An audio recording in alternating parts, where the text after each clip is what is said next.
Hey, welcome back everyone. It is now July 5th of 2020, and ever since the release of Star Wars: The Rise of Skywalker, a lot of fans around the world have been very intrigued about the future of the Star Wars franchise by Disney and Lucasfilm. This is Mike ZEROH. Make sure to subscribe if you are new to the channel for future Star Wars content. Now, the thing about Disney and Lucasfilm is that they are now in a phase of desperation and damage control to really get the ball rolling again when it comes down to the Star Wars franchise. Essentially, what they want to do is they really want to make Star Wars as successful as the Marvel Cinematic Universe, which really has been successful on a consistent basis, right? Ever since 2008, by Jon Favreau's Iron Man 1, it really was a hit success right from the beginning. And that's exactly what Bob Chapek and Bob Iger want to do with the very beginning of this new Star Wars expanded universe. That's all going to start on Disney Plus with The Mandalorian Season 2, for starters, of course, until we go into next year of 2021. Now, with that being said, a lot of changes are being made over at Lucasfilm. We do know that brand new creators are coming on board over at Lucasfilm, as well as other well-known people are getting promotions like Dave Filoni and Jon Favreau to really handle the Star Wars franchise, and now that Kathleen Kennedy's creative power is being stripped away over at Lucasfilm for the most part, except 2 projects, which really is a good thing. It really does tell us that there really is a light at the end of the tunnel here when it comes to Disney Star Wars. Now, the thing about all of this, alright, we do know that George Lucas is involved with many of these different projects, and with that being said, of course, with both Disney and Lucasfilm now finished with The Rise of Skywalker, they are now focused on their new Star Wars trilogy of films, as well as their new Star Wars universe, in order to create a better future for Star Wars. It's explained that behind the scenes, many changes are being made to the Star Wars franchise by Disney's Bob Iger and Bob Chapek by canceling many of Kathleen Kennedy's projects and more. However, it's noted that George Lucas has been very frustrated with Kathleen Kennedy's decision to hire Leslie Headland for the all-female-led Star Wars TV show that will focus only on identity politics.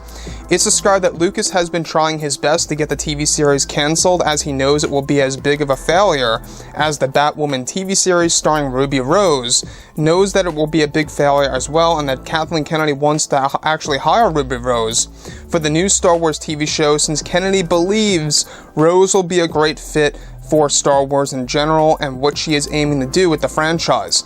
Let me just stop right here for a second, is that Ruby Rose is an actress that was involved with Batwoman. Batwoman was a terrible TV show, failed miserably, and they're still desperately trying to keep it going with a different actress now that Rose is no longer a part of it. So currently, George Lucas has been speaking with Bob Chapek, and the best that they could really do was regulate the series in order to balance it out between themselves.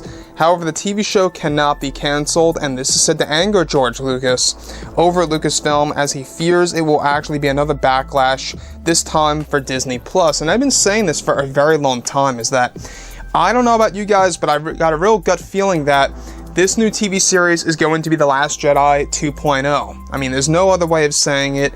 It feels like it's going to be The Last Jedi 2.0 because it's going to be far worse. Again, let's not forget that Headland is focusing on identity politics and personal agendas over story.